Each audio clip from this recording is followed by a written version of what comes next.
while since you've seen both of us together. And so we wanted to take a few moments to just catch up and let you know what's been going on. So, Courtney, what's been going on with you? Girl, I've been busy. I've been busy with school. I've been busy with the 8 to 5. I've been busy with my own personal business. I've been busy, praying and working on some upcoming things. Yeah. I had a friend get married. So I've just kind of been burning the candle at both ends. And so last week, man, it's just one of those things where you just kind of have to prioritize and you can't do everything. Mm-hmm. So it was just like something just has to take a back burner. But you did an amazing job. I love the interview that you did with Lewis last week. Oh, so sweet. Thank you. Yeah, I definitely was like, oh man, I missed my co-host. But it's great to get You did good, girl. Thank you. I know it's just our thing though. But it was like weird? Kind of branching out a little bit just because like it's a thing we do, Mm-hmm. I don't know, it's Courtney and Christina, so anyway, but it was cool to branch out, try something solo. Yeah, well, What about you? What else are you doing? Oh my God, facing my biggest fear right now in starting the journey of writing a book. It is like Yay! mind-numbing and challenging and scary. And so anyway, working through that journey right now and just trying to embrace everything as it comes with that. What's the hardest part so far? I think getting out of my own head and writing. I'll often be like doing other things and not sitting down writing at that time, and stuff will come to me. So I'm trying to get better about like either doing a voice memo or typing something in the moment to capture whatever like idea drops into my head, and then making sure to transfer it when I am sitting down to write. So yeah. Oh, so when should we expect this book? Like next year? The end of this year? Is it something you're going to share with everybody? Yeah, it is. I am going to share it with everyone. It's just kind of been, it's a promise I'm keeping to myself. And so right now we're in 30 days of like doing 60 to 90 minutes of just sitting down and writing. And then we'll move into the stages of working on like actually putting the book together. And so anyway, right now I'm in writing the first draft stages. And so that's been fun. Yeah. Well, congratulations. Look at you with the follow through. Thanks, girl. I mean, I feel busy. Dose of follow through. Yeah, I mean, and I feel like right now, even though I've been busy, I feel like March, I blinked and it was over, but I feel like I'm in this weird, like, transitional phase in my life right now. I'm not sure what it is.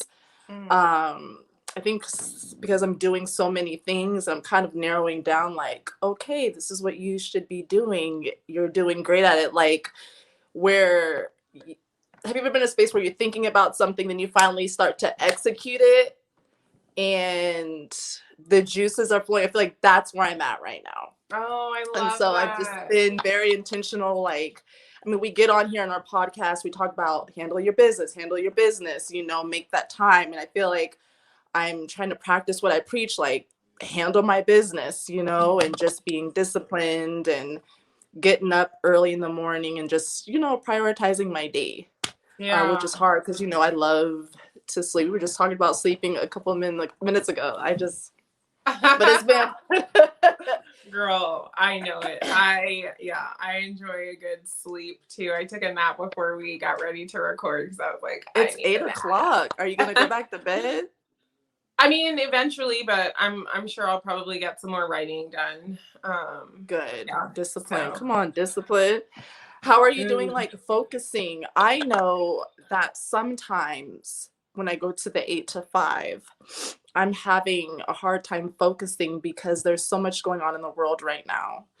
And it's almost like I'm taking it all in. I get up in the morning, and as I'm getting ready and I'm drinking my coffee, I'm watching the news, and then I get in my car and I go, and I'm trying to like save space to interact with other people. But in the back of my mind, I know that something just terrible happened again to another Black person.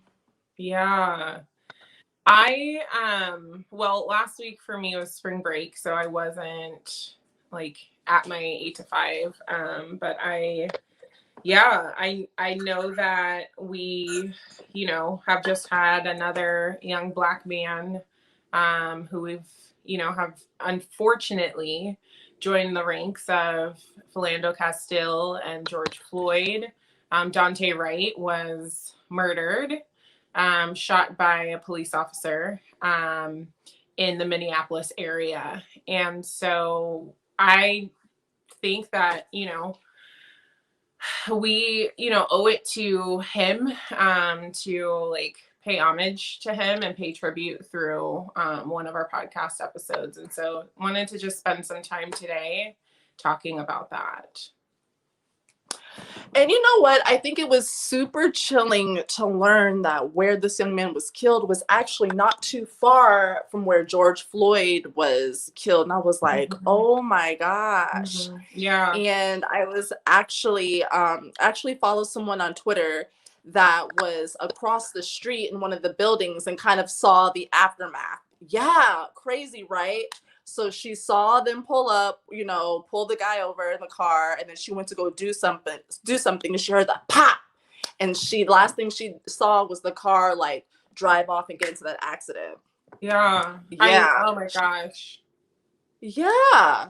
Well, so one thing that as I was just like doing some more research into the specifics of the case, but I didn't realize there was such a thing as you can't hang air fresheners or decoration from your rear view mirror. And so at first, I think that was something that his mom had said that she told him, they pulled him over for expired tags, or license plate, one of the two. But as they approached, then I guess they told him that they were pulling him over for the hanging air freshener from his rearview mirror. And as I kept reading, this is just another one of those ways that police can enforce driving while Black, right? And like using a law that I think was written for good intentions, so it's not obstructing the driver's view. But good God Almighty, how many generations of people? It's a way that you are exactly right the first time. It's a way to profile, because one would think if this is against the law, why can you still go and buy it? Like, what are you gonna do if I guess hang it like on a gear shift or whatever? But it's a way to profile. It gives an excuse to stop and check on things. But go on with the story. Yeah, so I mean, you can see and it wasn't cool, but I appreciated being able to see the body cam footage of the officer, and he had called they said he was texting his brother, and then his brother told him to call his mom once he had gotten pulled over. And so he had called his mom, and his mom said she was talking to him for a little bit, and then the phone call ended or whatever. And that the next time she heard from the phone that belonged to her son, it was his girlfriend showing her son's body, lifeless body, in the front seat. And so anyway, essentially, he got out of the car. Police asked him to get out of the car. He got out of the car. He panicked, which, is running the right thing? No, we would never tell anyone to run. But in that moment, like, I don't think anybody we weren't Daunte. We weren't fearing for our lives. We weren't carrying the nightmare of what we've heard in the news about when Black men or women are pulled over by police officers. So to say whether it was right or wrong. He was scared. And you know what? Oh.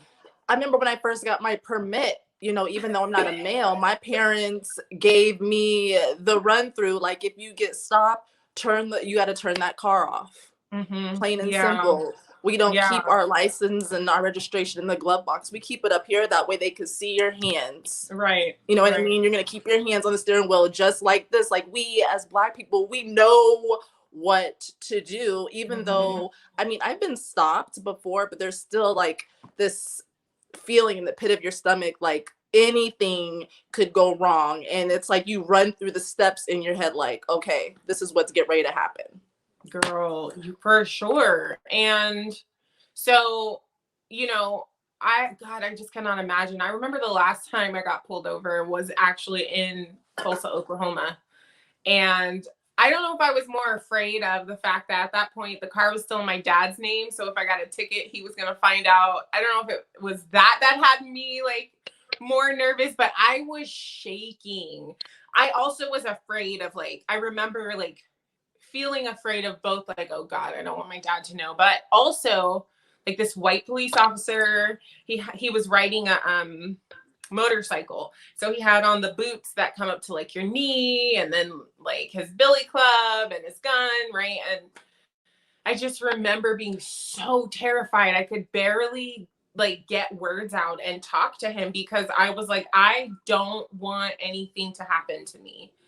And so I can just I can only imagine that that fear that he was feeling. And so anyway, they took him out, or he got out of the car. They were getting ready to handcuff him, and he like gets loose, somehow winds up back in the car, and you hear the Kim Potter, who is the officer who alleged or who shot him, yell taser, taser, and I think, you know, trying to like warn the other officers that she was pulling that out, but shot him, took her gun out and shot him.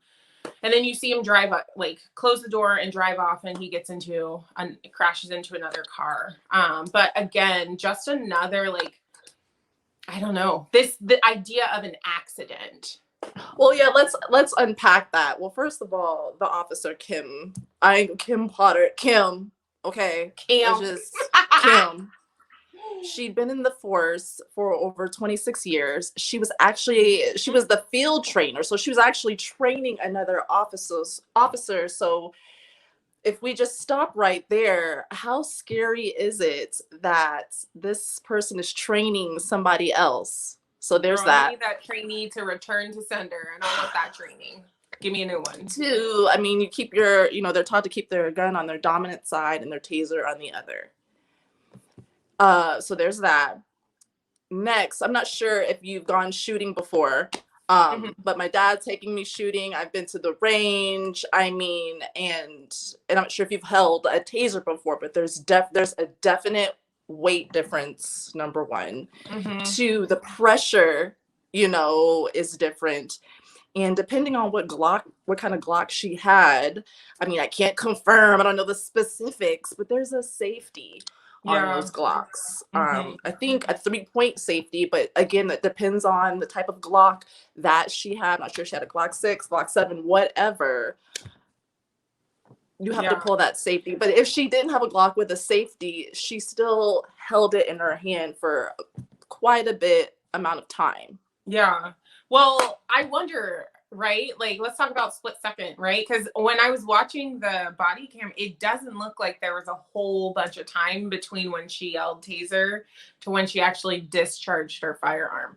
And so my mind wonders about that, like, split second, like, where it was just go time for her. And even though, like you said, I've never held a taser, I have held a handgun. And they are weighty little things, and the safety, and like, just like for somebody who does not walk around carrying one of those every day and hasn't like necessarily been trained to like draw it in a split second, I would have to go through, I feel like, okay, now I need to make sure my finger's not on the trigger. I need to take the safety off, right? Like, and get ready to use a weapon.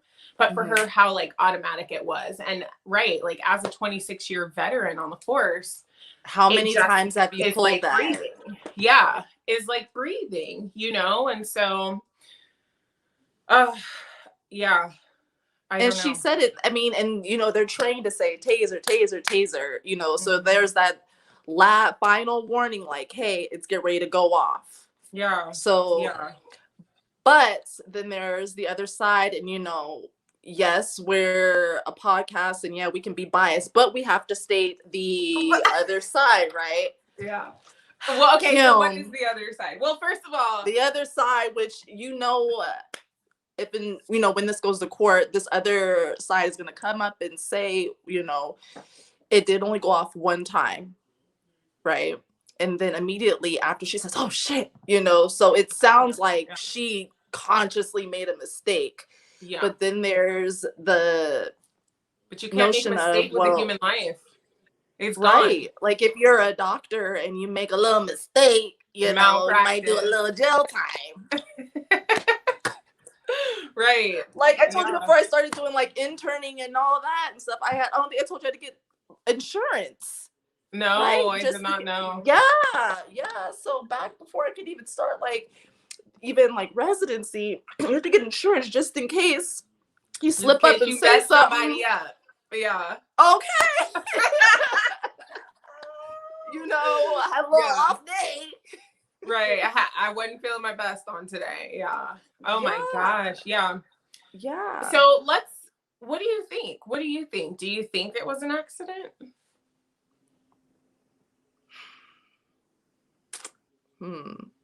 I think it was an accident.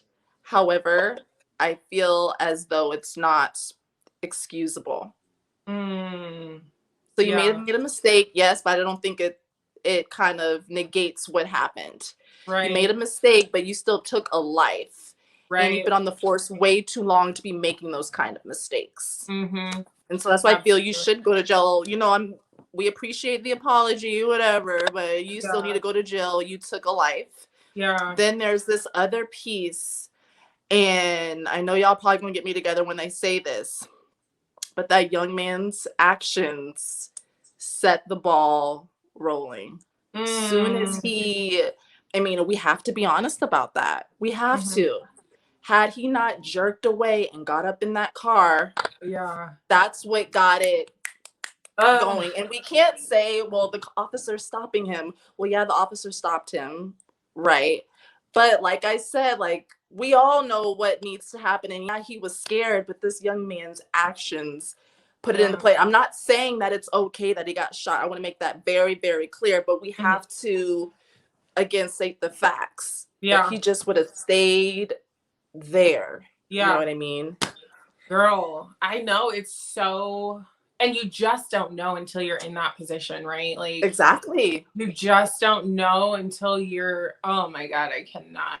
Like I said, the closest I came was getting pulled over. And I just remember how the reaction I had was visceral. My body was shaking. I just my voice, I was crying, right? And he hadn't done anything, but just knowing the potential for what could have happened, and you feel this big because you're yes sir, no sir, no matter how they're talking to you. Yeah, and now you have to also I worked at the school where Terrence Kircher's son went to school, and he was murdered by a victim of police brutality in the Tulsa area, right? So it wasn't too far-fetched at that time in the area that I was. And so I think we also do, like you said, have to have that conversation around how do we remain calm under such an immense level of sheer terror, really is what it is. You're looking at this human who could potentially take your life. Mm-hmm. And that's all we've seen in the media for heavily for the past year and a half. Mm-hmm. And so how do you teach people to stay calm regardless of what they've seen and become conditioned and accustomed to seeing as far as police brutality goes? So I think that when it comes time, I'm going to have the conversation with my son.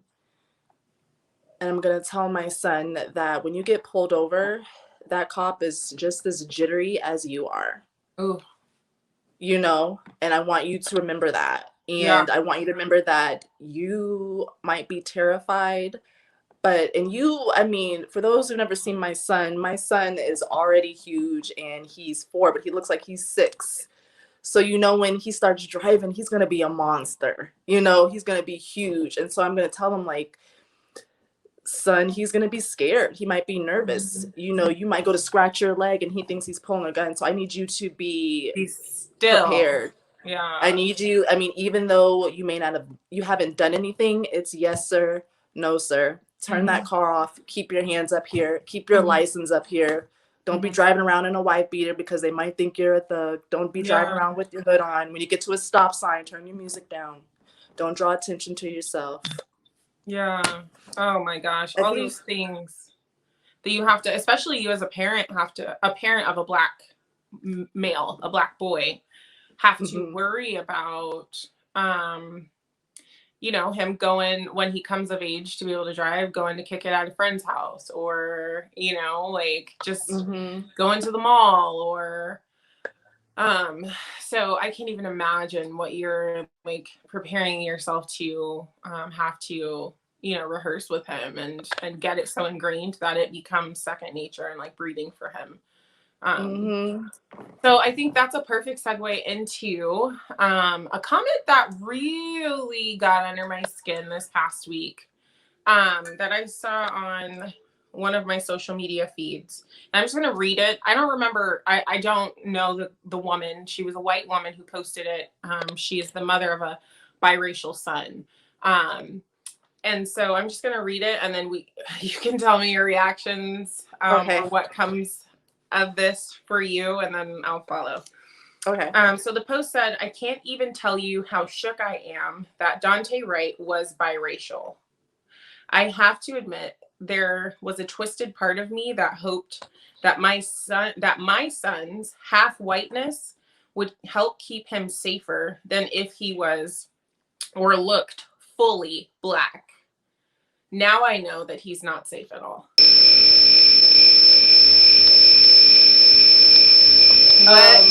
Just first gut reactions. How's this landing? Girl! How's this landing? Well, I mean, I go back and I think about some of the conversations that we've had and how I'm the brown skin and you're light skin, but if you get into a situation, you're black, okay? Like black is black no matter is black. If you're dark skin, if you're fair skin, you're black. Right. Right. Like you're not exempt. You're not exempt from being targeted just like our darker skin person was. Yeah. Sorry. Hello. Yeah. For me, I just was like, lady, like, it was one of those moments, you know how you sometimes you like focus, maybe it's like going to the gym or something and you've been working out for 3 weeks straight and you expect that you were going to like lose 10 pounds by the end of this like diet you've done for 3 weeks and working out consistently, and you get on the scale and you're only like 5 pounds down, right? And it just makes you feel like you did all this work, but like, what has it really gotten you? Where has it really gotten you? And I think it was the same kind of reaction with this post from this mom of like, lady, like, where have you been? Have you been hiding under a rock the past But year? that's that elitist attitude, like your proximity to whiteness makes you better or makes you exempt for stuff, because that's kind of how it is in society. That's why Black people are at each other's throats with the whole colorism thing of this whole proximity to whiteness, or how I want to be in these white spaces, or you're more protected if you act white or whatever. And that's not the case whatsoever. Right. Whatsoever. I just feel like, unfortunately, it takes incidents like these for white people with, you know, in her situation where she's got a biracial son or child who she felt like was safe under the veil of having a fairer shade of skin or a lighter like complexion than brown skinned Black people. But at the end of the day, like you said, girl, bye, we're all like, we're still Black. I was very aware of that, being pulled over by that police officer. I'm not white, and he knows that, and white people know I'm not white, right? Like, so for her, like, it's unfortunate to like see that kind of ignorance still be surfacing and still be like a part of people's way of thinking. You look at all the protesting and all of the like BLM rhetoric that's been out there, and like, what more can we do to elevate the experience of Black men being murdered by police officers who are using excessive force? And then you go and make that comment. Like, I just don't know how disconnected you have been from this entire experience to think that your child, because he is light skinned, is in some way like protected or immune to losing his life. So yeah, I just had a reaction to that for sure. I was talking to my roommate about it today, and I might have spoken about this when we talked about this, you and I, in one of our earlier podcasts around colorism. But I remember getting picked on in college by two of my roommates who, one was probably about your complexion, and then another one was from Ghana.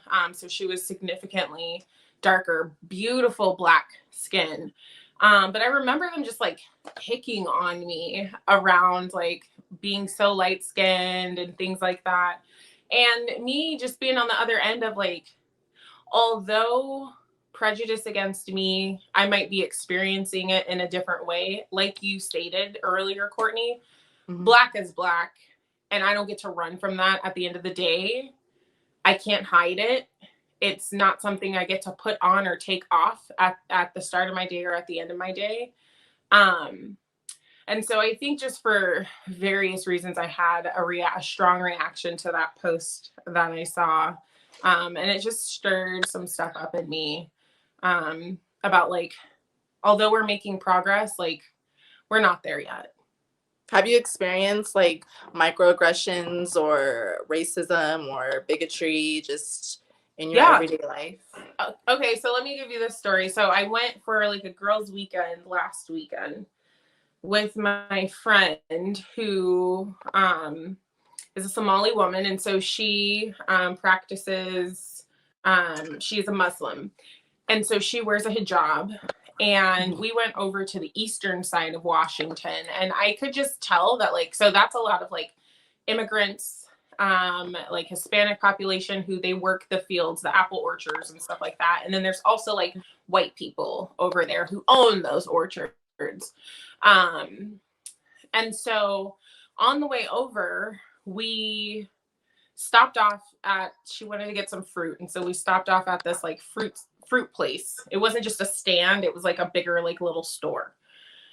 And I had my hair out or whatever, pair of jeans on and my mask. And we go into the store, and this white man who seemed, I mean, he was friendly enough. I get to the counter and I'm asking him questions, and he was like looking at me and talking to me, but like, and he was pleasant, but like I could see his eyes like scanning my body, scanning my hair. Like it was just like, he was just trying to figure out. What I've experienced is people will have like blatantly asked me in the past, what are you? Right. And like that man was like running into like I could see his wheels turning around trying to figure out what I was, because I wasn't like dark skinned or didn't have like a darker shade of brown, but also like had an afro, right? And like had my lashes and whatever, right? And was very like Black features. Yeah, very Black features. And it was just like he did not know. Like I literally saw, if he were a robot, he like, you just picture like when things malfunction and smoke is coming out, like he could not put it together. And he didn't ask me what I was, but I could see that he was like, couldn't figure it out, right? And so like that has typically been my experience, and being asked the question of like, what are you?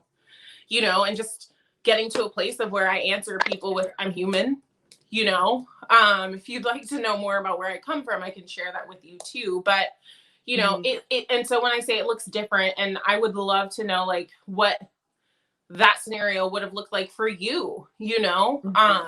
But that has been like my experience, and that's when I say I don't get to get out of it either, that's what I mean. So how has it looked for you? I feel like for me, it's my interactions with, I can say maybe I have to be very careful, which I shouldn't have to be, but I have to be very careful with my words. Um, just maybe in day-to-day experiences, interactions.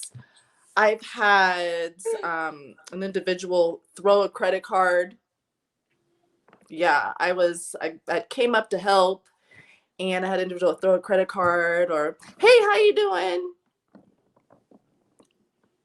Or there'll be someone right next to me, and then they will greet them and start talking to them like I'm not standing there, or greet them and start talking to them and asking them questions, not knowing I trained her. Okay. Yeah. So let's be clear. Yeah. But often. And it's one of those things where you're not desensitized, but it's just where I can't cut up. It's just, you Mm-hmm. know, I've had someone recently call me gal.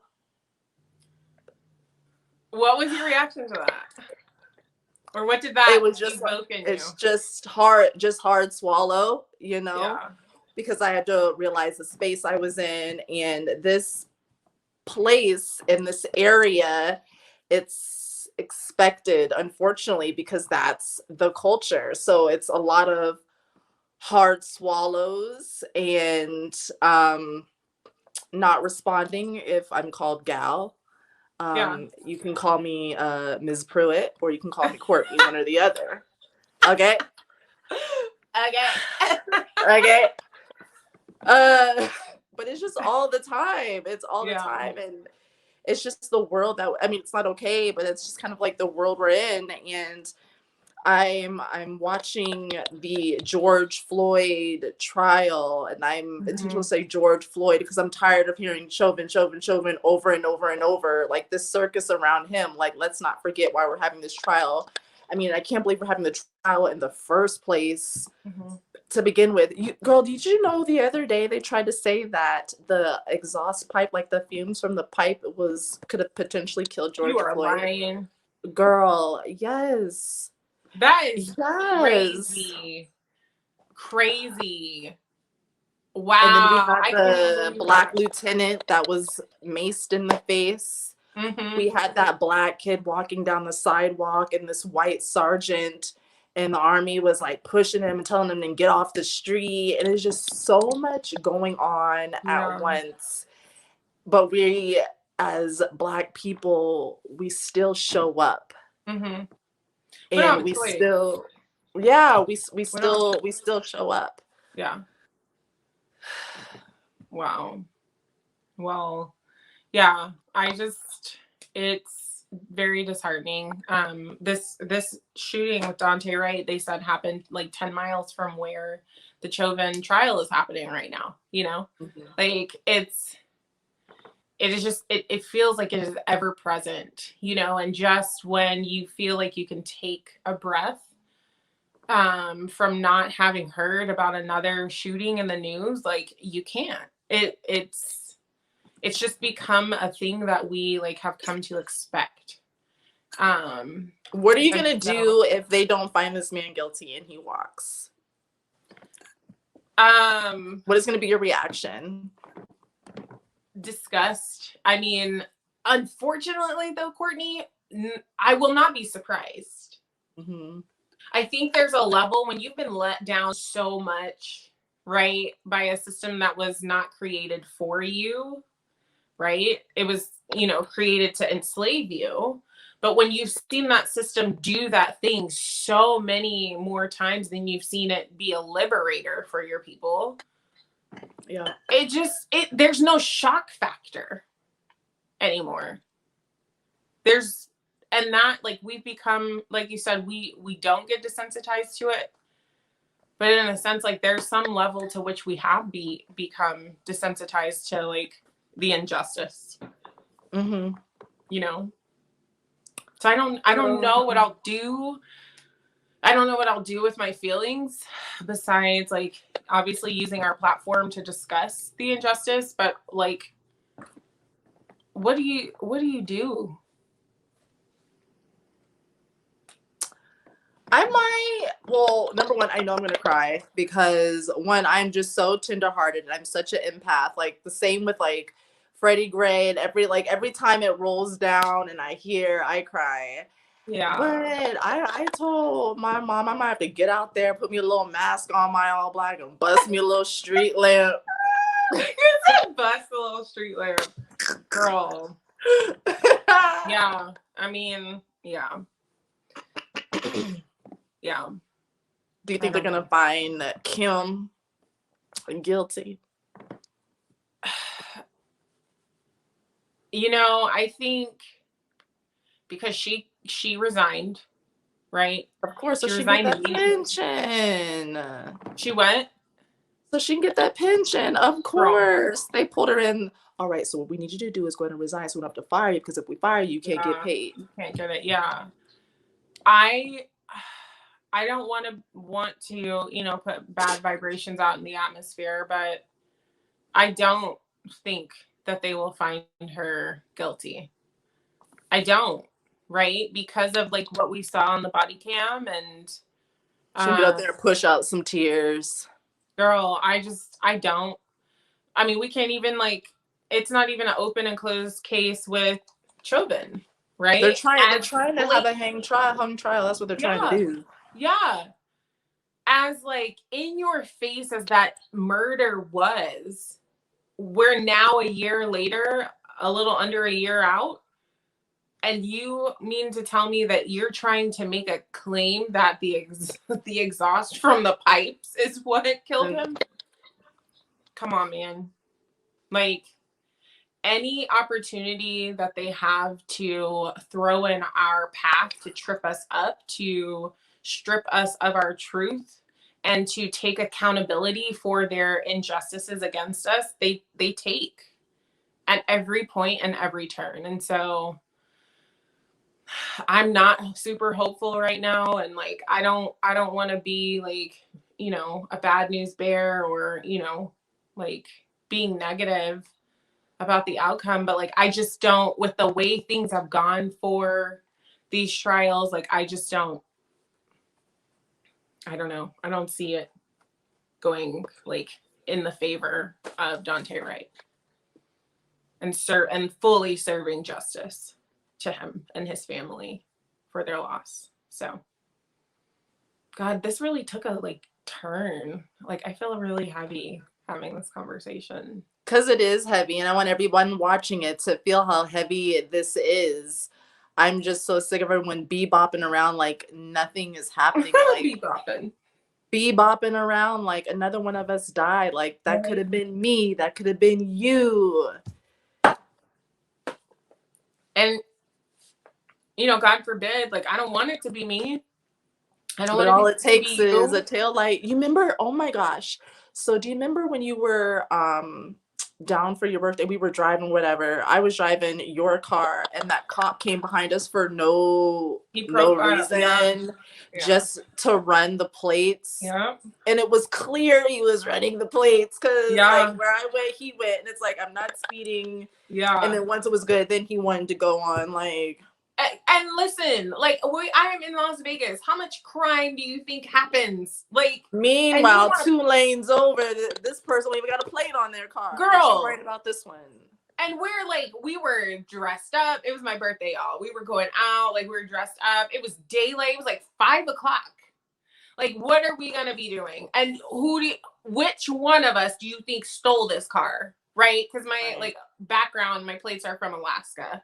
Right. So which one of us do you think stole the car, officer? Right? Like, Which is crazy. Like we weren't looking threatening anything. Like that is looked very so true. nice. We I'm looked very so glad nice. you We brought that show up. up and we don't give threatening, but we were looking quite cute, I must say. We were real cute that night. But still. Yeah. Yikes.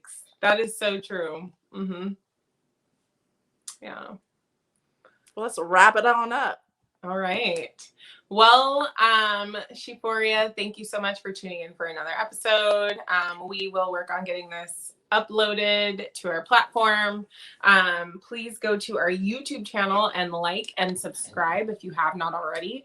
And if you have some friends that you think would be interested in becoming subscribers to our YouTube channel, or to any of the other platforms we're on, Amazon, Spotify, Podbean, please let them know and share the word. Share.